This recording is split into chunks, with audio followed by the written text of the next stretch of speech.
네, 오늘 은혜 받을 말씀은 누가복음 2장 25절에서 35절 말씀입니다. 페이지는 신약 90쪽입니다.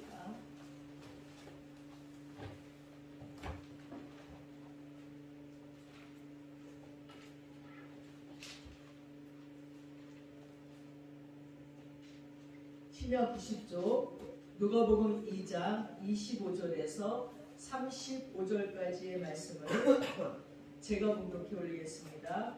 에르살렘에 시므온이라 하는 사람이 있으니 이 사람은 의롭고 경건하여 이스라엘의 미로를 기다리는 자라. 성령이 그 위에 계시더라. 그가 주의 그리스도를 보기 전에는 죽지 아니하리라 하는 성령의 지시를 받았더니 성령의 감동으로 성전에 들어가 때마침 부모가 율법의 관례대로 행하고자 하여 그 아기 예수를 데리고 오는지라. 시므온이 아기를 안고 하나님을 찬송하여 이르되 주제여 이제는 말씀하신 대로 종을 평안히 놓아주시는도다. 내 눈이 주의 구원을 보았사오니 이는 만민 앞에 예비하신 것이요 이방을 비추는 빛이요 주의 백성 이스라엘의 영광이니이다 하니 그의 부모가 그에 대한 말들을 놀랍게 여기더라. 시므온이 그들에게 축복하고 그의 어머니 마리아에게 말하여 이르되 보라 이는 이스라엘 중 많은 사람을 패하거나 흥하게 하며 비방을 받는 표적이 되기 위하여 세움을 받았고 또 칼같이 내 마음을 찌르듯 하리니 이는 여러 사람의 마음의 생각을 드러내려 함이니라 하더라. 아멘. 예, 오늘 말씀의 제목은 주님의 위로를 기다리는 자들입니다. 여러분, 대강절을 지금 우리가 보내고 있는데 이 대강절이란 뜻은 온, 왔다, 온다, 옴이라는 뜻, 도착을 의미하는 얘기입니다. 이것은 라틴어 에드벤트에서 유래된 말이기도 합니다. 그래서 그리스도의 오심을 뜻하는 거예요. 그리스도가 도착했다는 겁니다. 그래서 성탄절 전에 내 주일을 포함한 절기를 우리는 대림절이다 아니면 강림절이다 라고 부릅니다. 그래서 우리를 구원하러 오시는 주님의 탄생 기념일을 미리 준비하고 자신을 가다듬는 절기예요. 그래서 오늘은 인류를 구원하실 메시아, 저와 여러분을 구원할 그리스도를 기다렸던 성경 속의 한 사람에 대해서 살펴보고자 합니다. 사랑하는 여러분, 여러분은 누군가를 오랫동안 기다려 본 적이 있으신지요? 기다릴 때의 심정은 어떠했습니까? 제가 요즘에 옛날부터 궁금해요. 차를 타다 보면 길에 막 현수막이 걸려있어요. 여러분도 보셨을 거예요. 여자의 얼굴 사진이 있고 그 옆에는 송혜교, 내 딸을 찾아주세요. 나는 이게 수십 년 전부터 있었던 것 같아요. 제가 한참, 아니 아직도 찾는구나, 아직도 못 찾았구나, 10년이 되고 20년이 돼도 지금도 붙여 있어요. 저 여자는 지금 할머니 되지 않았을까? 그때부터 찾았던 그 찾음의 현수막이 아직도 있는 걸 보면서 얼마나 애간장이 다를까. 저 부모가 내 딸을 찾아주세요. 그때 그 어릴 때 잊어버렸는데도 아직도 못 찾아서 그 미련을 버리지 못하고 현수막에 걸려있는 걸 보면서 야, 정말 오죽하면 저분들의 인생은 저 딸을 기다리느냐고 그냥 끝났겠구나 하는 생각을 해보면서 안타까운 마음을 금할 길이 없습니다. 오늘 시인 항주라는 분이 너를 기다리는 동안이라는 기다림의 심정을 시로 표현했습니다. 제가 한번 읽어드리겠습니다. 내가 오기로 한 그 자리에 내가 미리가 너를 기다리는 동안 다가오는 모든 발자국은 내 가슴에 쿵쿵거린다. 바스락거리는 나뭇잎 하나도 다 내게 온다. 기다려 본 적이 있는 사람은 안다. 세상에서 기다리는 일처럼 가슴 애리는 일 있을까? 내가 오기로 한 그 자리, 내가 미리 와 있는 이곳에서 문을 열고 들어오는 모든 사람이 너였다가 너일 것이었다가 다시 문이 닫힌다. 사랑하는 이여, 오지 않는 너를 기다리며 마침내 나는 너에게 간다. 아주 먼 데서 나는 너에게 가고 아주 오랜 세월을 다하여 지금 오고 있다. 아주 먼 데서 지금 천천히 오고 있는 너를 기다리는 동안 나도 가고 있다. 남들이 열고 들어오는 문을 통해 내 가슴에 쿵쿵거리는 모든 발자국 따라 너를 기다리는 동안 나는 너에게 가고 있다. 기다려본 사람만은 이 시가 정말 내 얘기 같다 하는 생각을 할 것입니다. 어떻게 기다리는 사람의 마음을 이 황지우 시인은 이렇게 잘 표현을 했을까? 누군가를 기다리는 마음은 이처럼 바스락거리는 나뭇잎 소리이고 지나가는 행인들의 소리가 되어서 마음을 설레게 합니다. 이처럼 기다림은 우리의 마음을 설레게 하는 어떤 아름다운 능력이 있기 때문에 시인들이 그렇게 기다림을 고통스럽다고 말하기보다는 오히려 아름다운 것으로 노래했는지도 모릅니다. 이처럼 기다림은 설레게 하고 아름답지만 기다림처럼 어려운 것도 드뭅니다. 그것도 약속되어 있는 기다림이 아니라 기약이 없는 기다림일 때는 더욱 그렇습니다. 여러분, 그저 인생 살다가 만나지는 연인이나 친구를 기다리는 것도 애틋한데 내 운명이 바뀔 자를 기다리는 거예요. 지옥이 천국으로 바뀔 자를, 영벌이 영생으로 바뀌게 하는 그분을 기다리는 거예요. 죽을 수밖에 없는 나의 죄를 다 용서해 주시고 나를 그 죽음에서 건져내줄 그 누군가를 기다린다면 우리의 기다림은 얼마나 애간장일까요? 빨리 좀 와서 나 좀 구원해 주지. 점점 사형받을 날은 가까운데 나 좀 구원해 주지. 이 세상에 그 어떤 것도 다 필요 없이 오로지 그것만을 기다릴 것이라고 여기죠. 그분이 바로 우리 구세주입니다. 그 구세주를 기다리는 기다림입니다. 정말 고통스러운 것, 절대적인 것을 기다리는 기다림이라는 것을 여러분이 기억해야 돼요. 다른 기다림은요 그렇게 끝나버려도 상관이 없어요. 그러나 나를 위하여 이곳에 오시는 예수를 기다리는 기다림은요 정말 절대적이에요. 이 기다림은 정말 소중한 것이라는 것을 여러분이 기억하시기 바랍니다. 여러분, 기다림은 인생의 과정인데 그 가치가 평가절하되어 있어요. 현대 문명과 문화가 빠르게 진행되다 보니까 기다리지 못하고 스스로 지쳐버립니다. 어떤 경우에 실패이든 실패한 현실 속에서 다시 기다리라고 하는 것은 고통이 분명해요. 신앙 없이 단순한 기다림으로 버티기란 아주 힘듭니다. 그러나 신앙을 가지면 자신의 고통의 의미를 묵상하고 미래를 바라보고 일어서게 됩니다. 그러나 현대인들은 속전속결 중독증에 걸려버리고 말았습니다. 중독에는 물질 중독과 가정 중독이 있는데 물질 중독은 섭취하는 중독이고 그리고 가정 중독은 행동 가정에서 발생하는 중독입니다. 이 중독에 대해서 연구한 엔세포 박사는 인간의 내적인 고통이나 내적 성장을 피하기 위해 어떤 구체적인 일련의 행동에 빠질 적에는 가정 중독이 생긴다는 거예요. 그래서 돈을 축적하고자 투자하고 주식을 하고 노름을 합니다.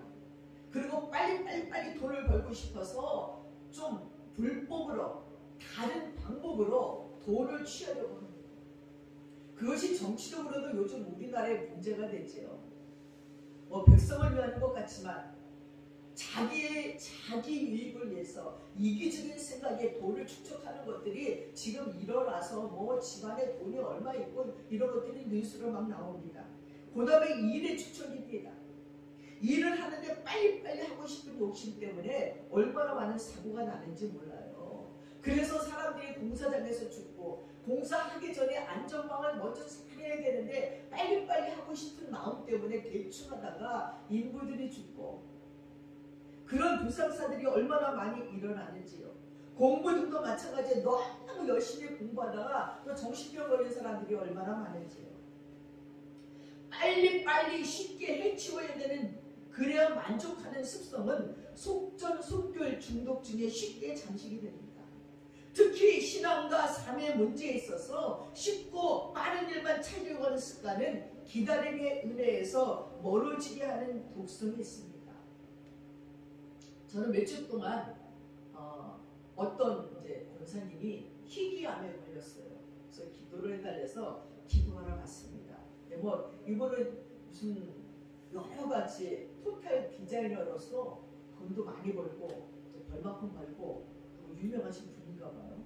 근데 희귀암에 걸리고 어느 날 갑자기 이렇게 막 뭐 이 뱃속에 창자나 이렇게 내장이 있으면 창자 옆에 꼭 그 저기 안덩어리가 붙어 있는 거예요. 이거는 막 긁어내서 수술을 할 수도 없는 거고 막 아주 희귀암에 걸려가지고 뭐 수술도 못하고 이제 항암 치료만 받고 있습니다. 그러니까 완전히 하나님께만 이제 몰두하는 거예요. 하루 종일 설교를 듣고 하루 종일 성경을 보고 하루 종일 기도하고 이제는 막 다른 게 필요가 없고 무슨 필요가 있을까? 돈이 필요하니까 좀 있으면 이제 뭐 그 희귀암이 어떻게 되면 이제 뭐 얼마 살는지도 모르는 그런 긴박한 상황에서 아주 올인하는 거예요. 하나님께 지금 올인하고 있는 거예요. 근데 제가 신동을 받는 거예요. 이제 애써 이제 하나님 나를 고쳐주실 거다. 이제 어제보다 오늘이 좀 더 낫다. 막 이제 그거를 막 강조하시면서 이제 근데 하나님 자기 하나님 왜 빨리 안 고쳐주세요? 내 마음이 지금 하나님 말씀으로 감동이 됐는데 감동이 되면 된다 그랬는데 나 감동을 지금 몇 번이나 받는데 왜 빨리 안 고쳐주시오? 막 이제 이러고 계시는 거예요. 그러니까 내가 하나님께 지금 이렇게 올인하니까 하나님 나 빨리 고쳐주세요. 막 이러는 거예요. 근데 이렇게 보면서 그 암이 생기기까지는 얼마나 많은 세월이 걸렸을까. 그리고 또 하나님께서는 그런 것들을 통해서 우리의 나쁜 습관들, 우리의 죄를 고치시기 위하여서 이 일을 준비하는데 그 죄가 이런 병을 갖고 올 때까지 그 잘못된 습관이 이런 병을 갖고 올 때까지는 무수한 세월이 걸렸어요. 그 여인이 산 인생 진짜 5, 60년의 인생이 걸렸는데 그 병이 하루아침에 고쳐달라고 하나님께 부르짖습니다. 하나님 나 지금 돌이켰으니까 빨리 고쳐주세요. 지금 당장 고쳐주세요. 당장 하나님이 고쳐줄 수도 있습니다. 그러나 회개라는 것이 그렇게 쉽게 되지 않아요. 우리가 죄를 지은 시간이 1년이라면요. 이것이 회복되는 시간은 2년이에요. 내가 하나님을 떠난 시간이 3년이면 6년이 지나야 그 자리에 오는 거예요. 더 나아지는 것도 아니고. 근데 우리는 하나님께서 우리에게 은혜를 제발 속전속결로 달라고 부르짖을 적이 얼마나 많은지 모릅니다. 간편한 은혜와 쉬운 복을 추구하는 종교적인 행태가 지배하고 있다는 거예요. 그래서 보레포 목사님이 이런 것을 값싼 은혜라고 표현했습니다. 예수님처럼 살아보려는 영적인 몸부림도 없고 헌신하고 희생하는 과정도 없이 하나님의 백성으로 권리만 누리려는 신앙생활을 지적했습니다. 이러한 종교적 행태를 지름길 종교라고 말합니다. 이러한 지름길 종교라는 문화적인 신화가 기다림의 가치를 파괴시킨다는 거예요. 그러나 오늘 누가복음 2장 25절에 보니까 에루살렘에 시몬이라는 사람이 있으니 이 사람이 의롭고 경건하여 이스라엘의 위로를 기다리는 자라고 했습니다. 시몬은 기다리는 사람이었어요. 이스라엘의 위로를 기다리는 자라고 했습니다. 성탄절은 기다림이 없는 자에게는 아무 의미가 없어요. 기다리는 자에게만 기쁜 날이에요. 시므온은 이스라엘의 위로를 기다렸어요. 이스라엘의 위로는 예언된 메시아의 출현이었습니다. 왜 시므온이 이스라엘의 위로를 기다렸는지 시대적인 배경을 얘기하려면 너무도 길고 설명이 많습니다. 이스라엘이 지금 어떤 상황이냐면 로마로 인하여서 압제당하고 있는 상황이지요. 자유가 없는 그 상황 속에, 그리고 가난하고 굶주리고 모든 주권을 잃어버린 그 상황에서 이스라엘이 위로받을 수 있는 길은 그들에게 약속해 주신 그 메시아가 오는 길뿐이 없다는 거예요. 이처럼 이 말세를 살아가는 그리스도의 신부된 성도들도 신앙의 정조를 지키면서 예수 그리스도의 재림을 기다리는 자들이 주님을 맞이하게 될 것입니다. 주님을 기다린다는 것은 주님만을 사모한다는 얘기예요. 주님만을 소망하며 주님만을 사랑하며 그리워한다는 것입니다. 마태복음 24장에 보면 예수님께서 재림할 때가 가까이 와지니까 말세에 고통하는 때가 이른다고 말했어요. 천초의 기근이 그리고 지진이 국제전이 일어나고 거짓 선지자 적 그리스도가 출현하며 불법이 성해지고 사람들의 사랑이 식어가고 계시록 6장에서는 인간의 마음이 짐승같이 되어서 세계 곳곳에 검과 흉년과 사망과 짐승으로 죽이는 테러가 자행될 것이라고 예언하고 있습니다. 여러분 지금 그 시대라고 생각하지 않습니까? 지금 알래스카의 비가가 녹고 있어요. 그래서 이제는 지구 변동이 일어날 지경이 돼요. 그러니까 고기들이 차가운 곳에서 살아야 되는데 이게 날씨가 너무너무 따뜻해갖고 지금 막 녹고 있어요. 유럽에는요 여름이 되면 막 이 더위 때문에 죽는 사람들이 작년에도 얼마나 많았는지 몰라요. 그래서 갑자기 에어컨들을 놓고 근데 또 겨울에 또 너무 추워가지고 난방시설이 거기는 안 돼 있잖아요. 우리나라는 막 온돌 보일러 우리나라 온돌 보일러를 꽂아서 지금 다시 막 건축들 하느냐고 야단이 났답니다. 또 러시아도 갑자기 이 우크라이나를 공격을 해갖고 이 전쟁이 또 이렇게 길어지고 있습니다. 또 북한은 웬 핵은 그렇게 만들어서 계속 터뜨립니다. 아니 중국에서 지금 데모가 일어났어요. 중국 감히 데모를 상상도 못해요.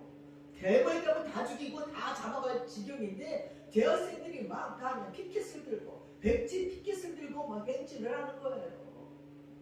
왜? 올림픽 하는데 보니까 다른 나라의 선수들이 입장을 하는데 아무도 마스크를 안 썼어. 자기네 나라만 마스크를 주고 막 동네를 차단하고 아니 이게 뭐야?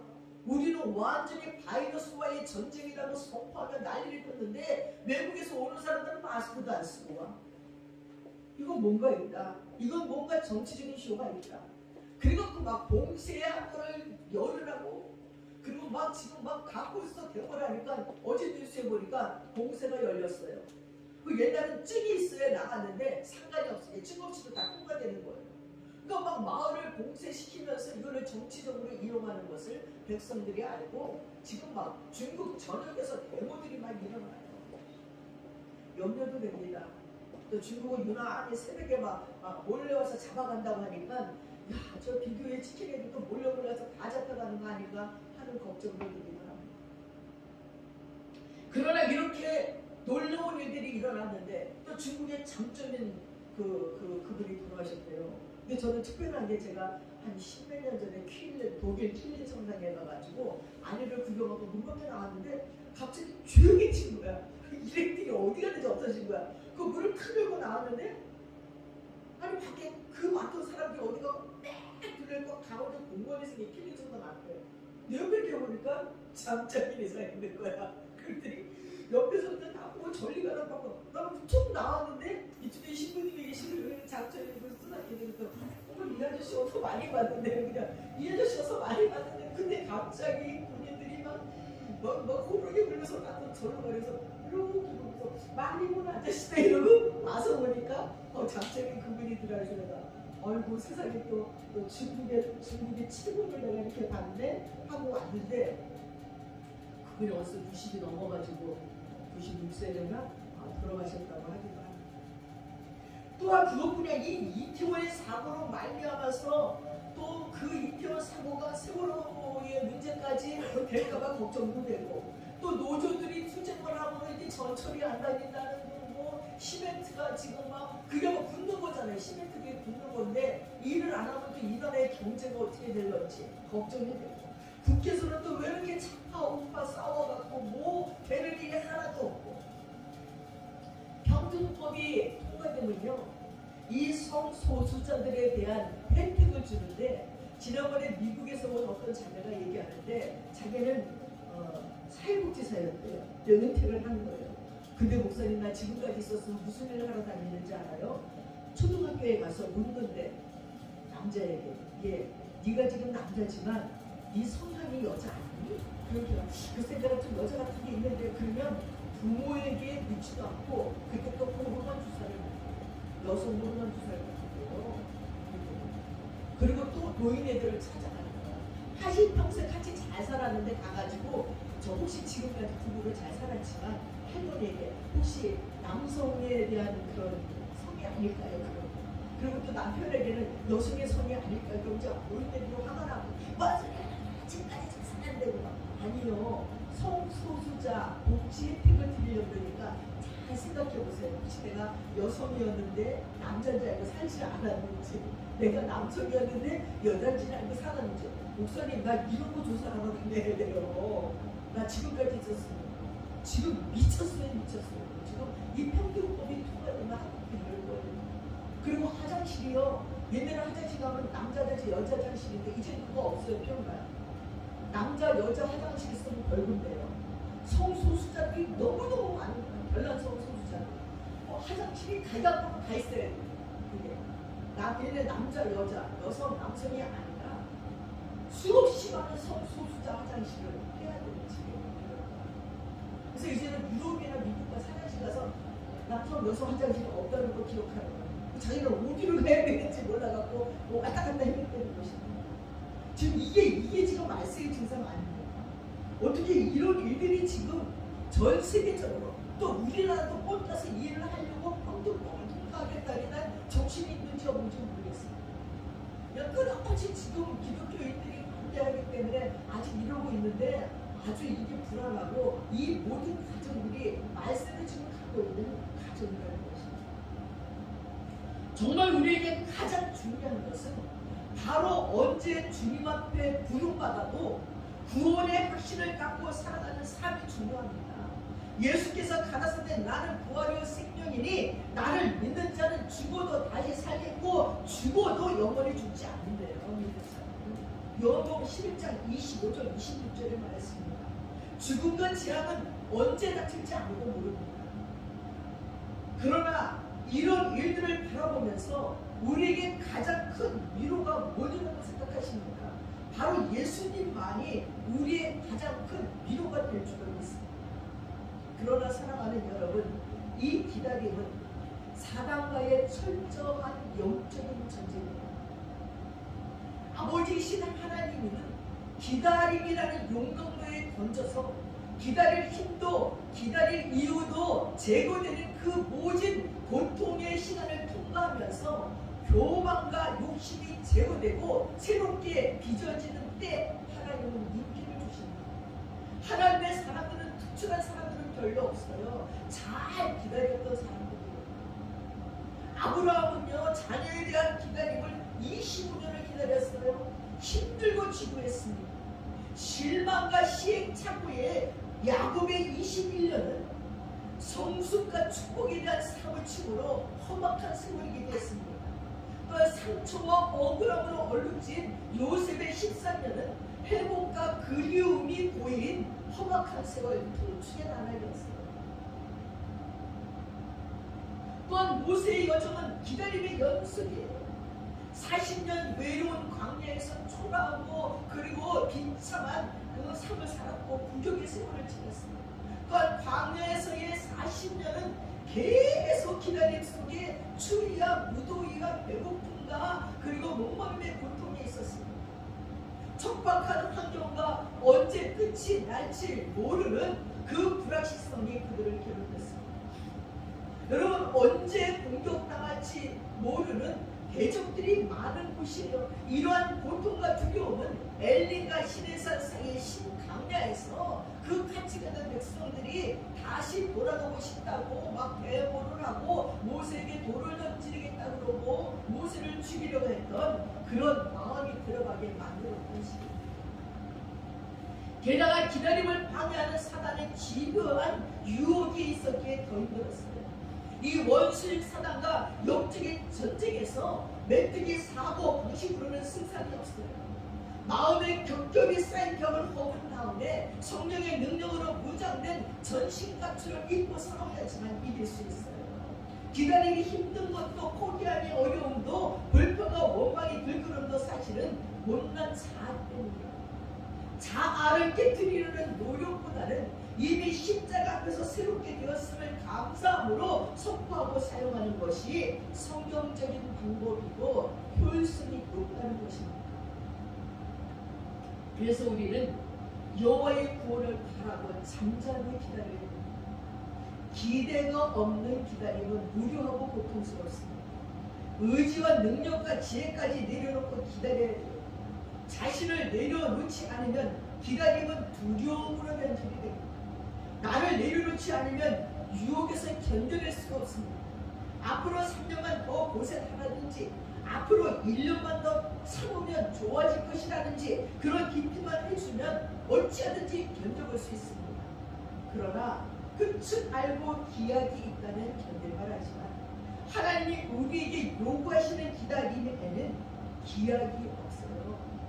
그래서 성도들이 얘기합니다. 목사님 언제까지 기다려야 되지요? 이 고난이 10년입니다. 고난이 15년입니다. 하나님은 도대체 언제까지 기다리라는 겁니까? 하고 묻는 분들이 많습니다. 그러나 우리가 힘들어하는 그 이유가 기다림에 대해서 하나님이 침묵하시기 때문이지만 요셉이 꿈을 꾼 지 13년 동안에 요셉은 한 번도 억울함과 고독함과 그 상처와 감옥과 깊은 웅덩이 속에 하나님이 신방 오신 적이 없습니다. 몇 년만 더 고생하면 총리가 될 터이니 조금만 더 고생하라고 힘이 하루에 남아 말씀하신 적도 없습니다. 하나님은 투덜거리지 말고 잠잠히 그저 참으라는 것입니다. 한 걸음 더 나아가서 즐거운 마음으로 참으라고 하시는 거예요. 인생 역전을 이룰 그날까지 기다림은 건강한 영성의 결과이고 택한 백성들을 끝까지 책임지시는 아버지 하나님의 사랑인 것입니다. 몽골의 선교사 이용규 선교사의 간증지는 내려놓음에 이런 얘기가 있습니다. 아들이 2살 때 함께 장난감 가게에 간 거예요.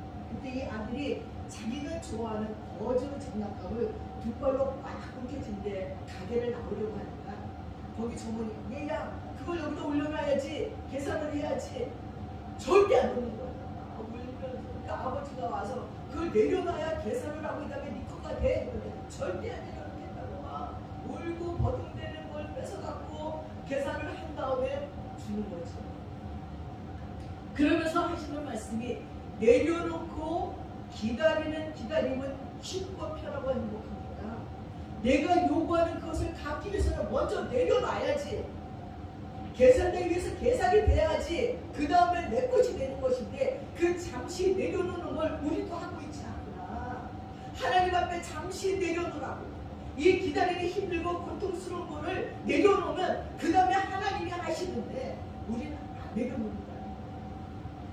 다 내려놓아야 하지만 무엇보다도 우리의 욕심을 내려놓아야 되고 무엇인가의 욕심을 가지면 다른 것이 보이지 않는 거예요.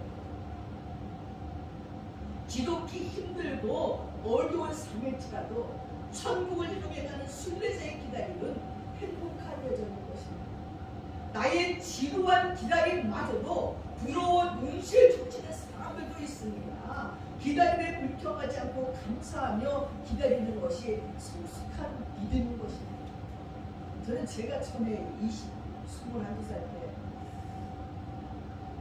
뭔가 이제 인생 사는 게 싫다. 그리고 작은 집에 있었는데 에이 어느 날 갑자기 밤에 잠을 내가 잘 안 자고 수면제를 항상 먹고 수면제가 이만큼 있는데 먹고 있어요. 병원에 실려가고 거꾸로 매달려서 이제 다 배우고 집으로 와서 이제 힘없이 있는데 우리 앞집에 내 편이 아가씨가 철쭉을 누르고 왔어요. 그래서 일고 나갔더니 저 죄송한데요 물어볼 게 있는데 뭔데요? 그러니까 자기는 내가 너무나 부러웠대. 이제 포항에 작은 집에 있었는데 서울 와가지고 자기는 서울 애들이 너무 부러운 거야. 사춘기 때 조금 지나니까 20살, 21살 내가 너무 부러웠대. 자기 말로는 내가 서울 아가씨고 서울 말도 하고 또 작은 집이 잘 살았으니까 그 예쁜 집에 살고 그러고 나더라 예쁘고 저 그 너무 부러웠는데 예약을 먹었어요. 자기는 내가 부러움의 대상이었는데 왜 약을 먹었어요? 난 깜짝 놀랐어요. 아니 나를 부러워하다니. 나는 내가 살기 싫고 내가 가장 초라하고 나는 미래가 없다고 생각해서 약을 먹었는데 이 앞집에 얘는 오고 가면서 나를 한 번씩 봤는데 내가 부러웠다니. 그 말을 듣고 저 깜짝 놀랐어요. 잊혀지지 않아요. 누군가는 우리를 부러워한다는 거예요. 누군가는 우리처럼 되고 싶어서 얼마나 우리를 흠모하며 바라보는 자들이 있다는 거예요. 그러니 우리는 지금 이 삶을 불평하지 말고 감사하면서 살아야 됩니다. 여러분, 우리는 주제 넘어요. 지금 눈이 안 보이는 사람, 뭐 다리가 없는 사람, 아니면 중간에 실이 있는 사람, 아니 걸려서 고통하는 사람들, 또 잘 곳이 없고 먹을 것이 없어 고통하는 자들이, 아니면 북한에 있는 자들만 생각해도 우리를 얼마나 부러워하는지 압니다. 제가 중국에 갔을 적에 북한에서 넘어온 자들을 보니까요, 너무너무 가난해요. 난 생각했어요. 나도 어쩌다가 북한에서 태어났더라면 저럴 수밖에 없는데 하나님 감사해요. 나만의 태어나기 얼마나 감사한지. 나는 그들이 억울할 것 같아. 왜 북한에 태어나가지고 저렇게 굶어야 되고 저렇게 고생을 해야 되고, 아니 먹고 살겠다고 넘어오면 잡혀가고 또 고문은 저렇게 당하고. 지금 우리의 삶을 부러워하는 자들이 얼마나 많은지 몰라요. 그러니 우리는 불평하지 말고 감사해야 된다는 것입니다.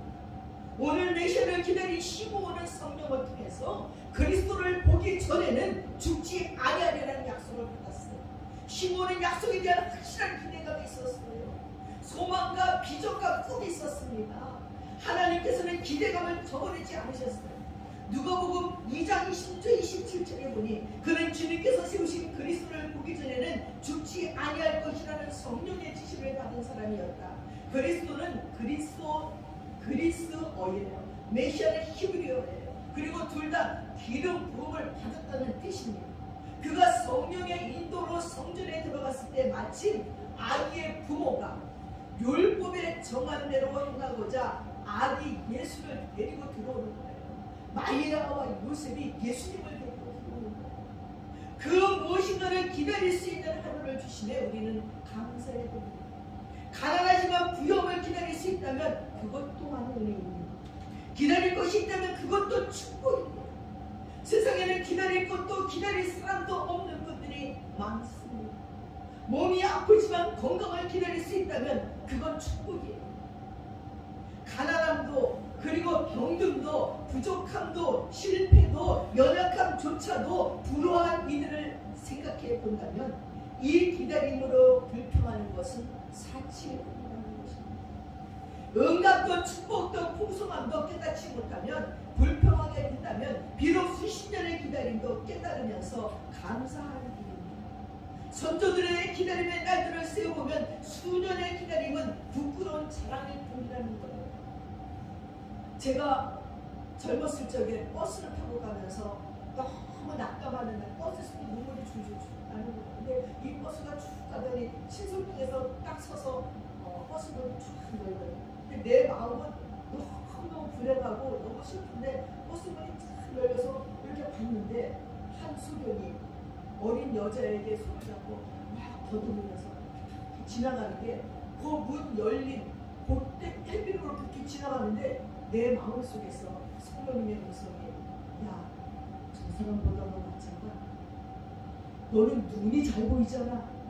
네가 만약에 소경돼서 저렇게 다닌다면 어떡할 건데, 지금 네가 갖고 있는 고민은 아무것도 아닌 거예요. 전 깜짝 놀랐어요. 하나님 죄송해요. 하나님이 나 두님 멀쩡하게 해주시고 너무 감사해요. 내가 두님이 멀쩡한데 뭘 탓하고 있습니까? 내가 갖고 있는 이 고민과 이 고통은 다 이겨낼 수 있는 거였어요. 저는 갑자기 내 안에서부터 세복을 입에 솟구치고 감사가 나서 그 버스에서 내리기 전에 속속에 눈물하고 눈물은 줄줄줄 입술을 깨물면서 울었던 기억이 나요. 사랑하는 여러분, 정말 하나님께서 우리에게 그 고통 중에 잠잠히 참아 기다리라는 거예요. 위로받을 날이 있다는 것입니다. 정말 악을 속으로 바꾸신 하나님을 신뢰하고 모든 것이 행복하여 선하게 하신 하나님을 바라보면 그날이 천년일지라도 우리는 기다리는 복된 사람이 될 것입니다. 또한 기다리시는 동안 치유하시는 하나님입니다. 하나님은 하나님만을 신뢰하게 만드십니다. 이스라엘 백성들이 광야에서 그랬더니 현대인들은 조급증이 있어요. 당장 마실 물을 내놓으라는 거예요. 당장 고기와 먹을 것을 달라는 것입니다. 안 주면 돌아가겠다고 이스라엘 백성들은 광야에서 외쳤어요. 하나님을 향해서 당장 응답하라고 고칩니다. 하나님의 때를 악당이라고 때렸습니다. 왜 이렇게 더디냐고 따집니다. 우리의 밀침은 더디고 우리의 회개함은 느리면서 하나님께 응답은 빨리빨리 하려고 애간장을 태우고 있는 것을 볼 수 있습니다. 바로 이것이 내면에 일그러진 실존 형상입니다. 이 조급함의 이유는 하나님을 잘 모르기 때문이고 불신앙 때문인 것입니다. 투덜거리지 말고 잠잠히 기다려야 합니다. 사람은 잔소리와 꾸중으로 변하는 것이 아니라 기다려 줌으로 변하는 거예요. 그리고 나의 변화 속도만큼 남도 변하는 것입니다. 하나님께서 힘들어하는 자녀들에게 기다리게 하시는 이유는 기다림을 통해서 더 좋은 것을 주시기 위함이에요. 궁극적인 목적을 깨뜨리기 위함입니다. 기다림은 효과적이며 신속하게 깨뜨리는 처방이에요. 끝을 모르는 기다림은 죽음을 방불케 합니다. 그 기다림의 고난을 통하여 교만이 부서져요. 자아가 죽어져요. 속사람의 찌꺼기가 걸러지는 것입니다. 하나님은 우리를 창조하셨기 때문에 나보다 나를 더 잘 알고 계십니다. 그리고 우리의 약점과 그 원인까지도 아십니다. 어떤 부분을 건드리면 빨리 깨어지고 쉽게 항복하는지를 아십니다. 하나님은 그 부분을 건드리는 거예요. 부부 관계에서도 어떻게 연애가 깨지는지, 그래서 싸우기도 하고, 자녀와의 관계 속에서 어떻게 하면 네가 깨지는지, 자녀 때문에는 부모가 자존심이 다 깨지는 거예요. 자녀가 속을 썩이면요 그거보다 가슴 아픈 일은 없대요. 아내가 남편이 부모가 형제가 속썩이는 건 문제도 아니에요. 자녀가 가슴 아프게 하는 것은요 하나님 앞에 두 손 다 들고 한번 하는 것입니다. 그리고 건강, 그리고 사업이 무너져요. 우리의 약한 부분을 너무너무 잘 아십니다. 너는 어느 부분에 약한지 그 약한 부분을 건드리면서 너 빨리 깨어져, 내 앞에 엎드려. 명령하시는 하나님의 음성임을 기억하십니다. 그래서 기다림마저 포기될 때까지 깨져야 돼요. 기다리라 하심은 하나님의 필연적인 섭리이고 나를 나다게 하는 은혜입니다. 우리의 기다림보다 하나님의 기다림이 더 힘들어요. 아브라함의 아들을 기다림보다 하나님의 아들을 더 주고 싶어합니다. 험악한 인생이 빨리 청산되기를 기다림보다 하나님은 야곱의 인생을 빨리 평안 인생으로 바꿔주고 싶어 하셨습니다. 그 기다림의 응답은 야곱의 지렁이같이 되고서야 이루어지게 됩니다. 세상에 하나님과 씨름해서 이길 장사는 없습니다. 빨리 포기하고 항복해야 됩니다. 하나님 앞에서의 항복은 곧 행복의 시작인 것입니다. 원수 같은 사람, 보기 싫은 사람에 대해서 주님의 마음을 달라고 강구했지만 가능합니다. 미움은 내 마음대로 되지만 반영은요 내 뜻대로 합니다. 참 신기하죠. 사람의 마음. 나쁘면 왜 저절로 될까?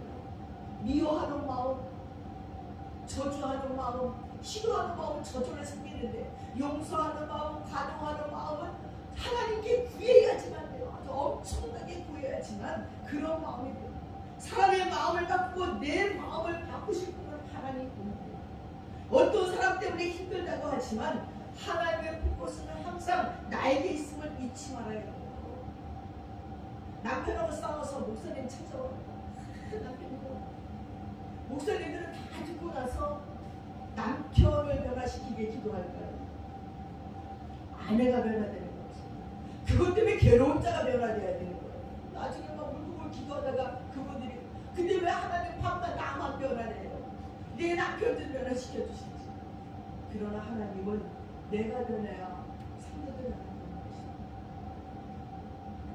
어떤 사람 때문에 힘들다고 하지만 하나님은 그 사람을 통해서 나를 훈련시키는 거예요. 그러니 생각해보면 나를 힘들게 하는 그 사람이 불쌍한 거예요. 도구로 쓰임을 받는 것입니다.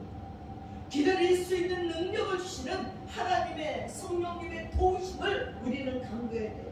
사단이 조종하는 조바심과 포기하라는 유혹에 넘어가시지 말기 바랍니다. 두 번째 기다림은 하나님의 손을 이루는 기간입니다.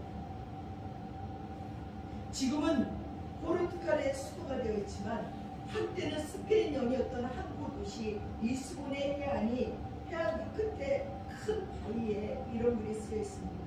여기가 끝이다. 이 너는 아무것도 없다. 지난번에 장미랑 목사랑 여기를 갔어요. 뭐라고 써여 있냐면 지금은 이곳에서 땅이 끝나고 바다가 시작됐다. 혹하고 카보다 로카입니다. 근데 1492년 한 남자가 이 항구에서 함께한 무리들에게 이렇게 말했습니다. 이 바위에 새겨진 글은 사실이 아닙니다. 여기가 끝이 아닙니다. 이 너머에는 위대한 희망의 세계가 있습니다. 이 사나이가 유명한 탐험가 콜럼버스입니다. 15세기 말에 유럽 남부에 두 차례에 걸친 큰 지진과 그리고 콜레라와 페스트가 휩쓸어버렸습니다. 깊은 절망으로 사람들이 주저앉아 있을 때 이 절망을 거부하고 희망의 항해를 출범시킨 사람이 콜럼버스예요. 그는 마침내 아메리카 대륙을 발견했습니다. 그리고 지구가 둥글다는 것을 발견했습니다. 약속의 백성은 기대감을 가지고 기다려야 됩니다. 약속 있는 소망, 약속 있는 비전, 약속 있는 꿈이 있는 사람에게 하나님은 하나님의 선하심을 보여주십니다. 사람의 변화도 문제의 해결도 기다릴 수만 있다면 반드시 이루어집니다. 사랑하는 여러분, 자녀들이 변하지 않는다고, 불신앙의 남편이 변하지 않는다고, 아니에요. 기다리면, 기도하고 기다리면 반드시 이루어진다는 것입니다. 세 번째는 하나님과의 친밀감한 영적 거리를 만드십니다. 하나님은 오랜 기다림의 시간에 강하게 만듭니다. 쉬운 가정은 아니지만 기다림의 가치와 그리고 은혜를 알면 기다림은 생각보다 힘들지 않습니다. 기다림에는 생각 못한 은혜가 숨겨져 있습니다. 언젠가는 노아의 방주문이 열리듯이 야곱의 허리가 꺾이고 고난이 지나 요셉의 감옥문이 열리듯이 요나를 삼킨 물고기가 입을 열어서 토해내듯이 혹독한 고난의 터널을 지나 갑절의 축복의 문이 요백에 임했듯이 하나님이 정하신 시간이 차면 하나님은 급하고 강하게 일하십니다. 하나님이 열면 막을 자가 없습니다. 그 시간까지 우리의 할 일은 인내하며 기대하며 하나님을 바라보는 것입니다. 아멘입니다. 실패의 자리는 벗어날 수 있는 절망을 이길 수 있는 그 자리를 적극적으로 찾아 나서는 훈련을 동적 기다림이라고 한다는 것입니다. 고난을 앉아서 당하는 것은 정적인 인내를 택하지만 하나님께서 하나님 안에서 요구되는 인내는 동적인 적극적인 인내입니다. 아브라함은 이삭을 제물로 바쳐야 되는 악공을 절망하며 앉아서 통곡하고 있지 않았어요. 적극적으로 인내하면서 하나님을 위해서 전진했습니다. 기다림의 영성 가정을 잘 수행했던 신앙인들은 앉아서 포기한 삶을 사는 것이 아니라 적극적으로 하나님을 기다리는 사람들이었습니다. 포기한 삶을 사는 사람들이 아니라 하나님께서는 힘들고 어렵고 긴 과정을 통해서 하나님의 사랑을 깨닫게 하시고 깊은 영적 친밀감을 경험하게 하셨습니다.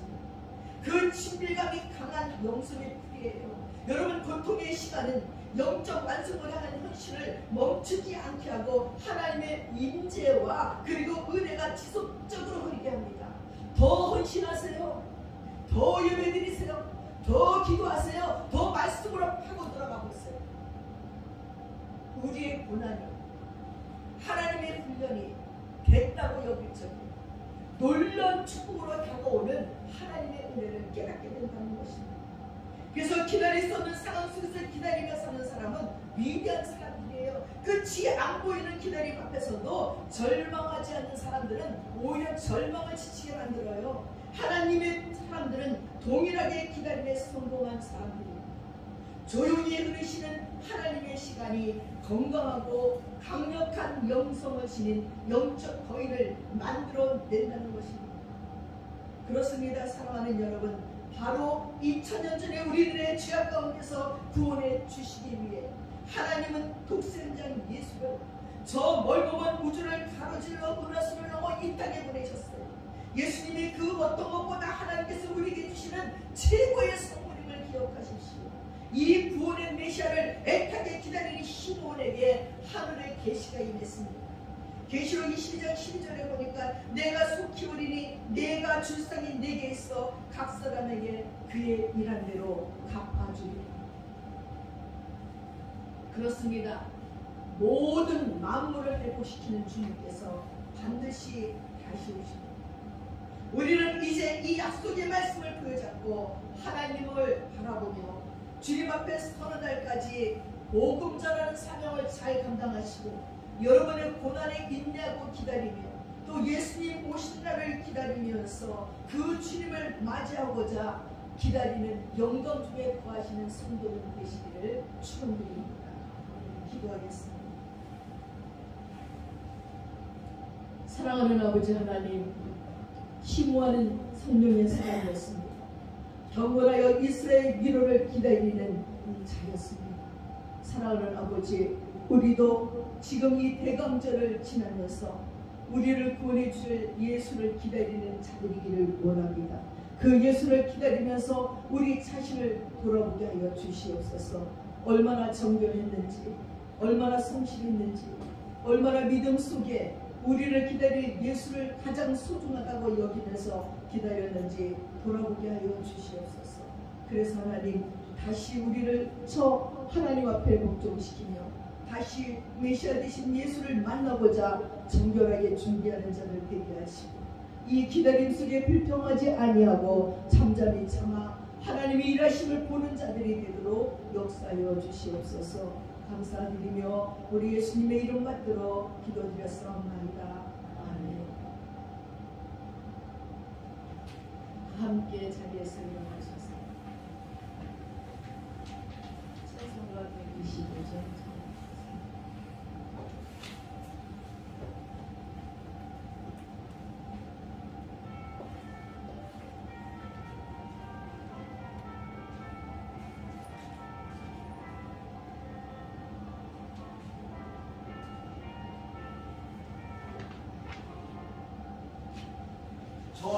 천사들의 노래가 하늘에서 들리니 산과 들이 기뻐서 메아리 쳐 울린다.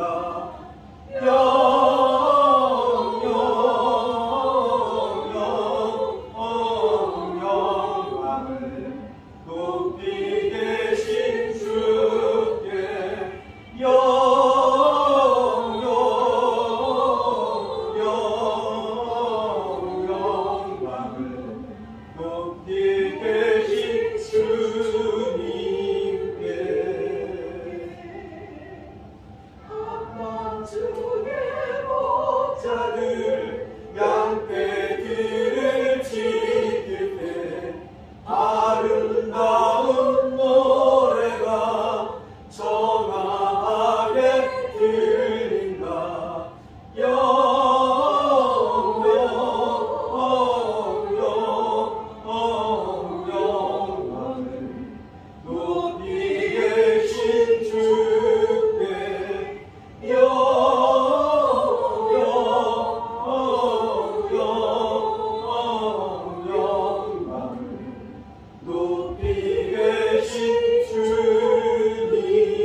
기도하겠습니다. 지금은 우리 주 예수 그리스도의 하나님 은혜와 우리 아버지 하나님의 풍성하신 사랑과 성령님의 감동감하시고 교통하심이 이제 시므온처럼 이스라엘의 구원을 그 이스라엘의 위로를 기다리는 것 같이 예수님의 탄생을 기다리는 하나님의 귀한 백성들에게 영원히 함께 하시옵기를 축원드리옵나이다. 아멘.